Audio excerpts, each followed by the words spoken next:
Black history in the transportation industry. You know I had to do it again. Today, we're going to talk about Victor Hugo Green. How many of y'all have heard about the Green Book or have a copy of the Green Book in your truck as we speak?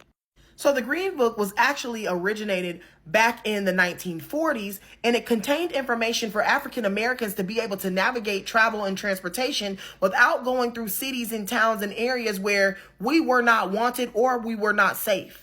Originally, this Green Book really only focused on hotels and restaurants in New York that were okay for African Americans to be at. As it evolved in geographics, it actually started to cover and include businesses as well. Green worked with the United States Postal Service and other people that spent a lot of time traveling to find out if certain places were allowed for all races or at least Black owned, where we could be comfortable and not have to worry about losing our lives for trying to get something to eat or lay our heads down for some rest.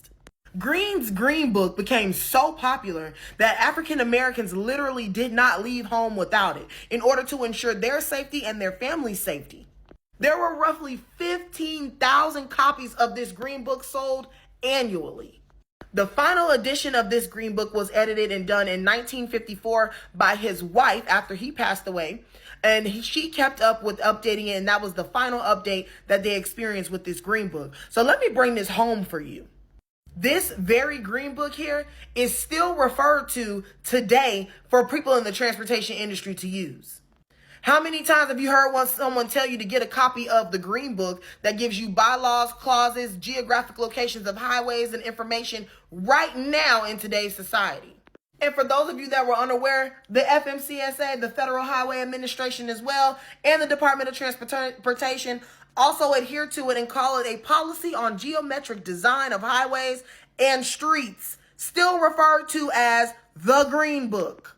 Now, this version of the Green Book is designed to more so of the design guidelines for roads, highways, and different planning associations, but it is still referred to as the Green Book.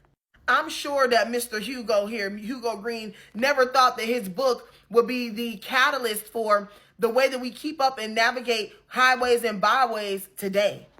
Oh, there was also a movie created about the Green Book. The more I do this, the more I learn that my ancestors had a lot more to do with the transportation industry than I was ever led to believe. Follow me, man.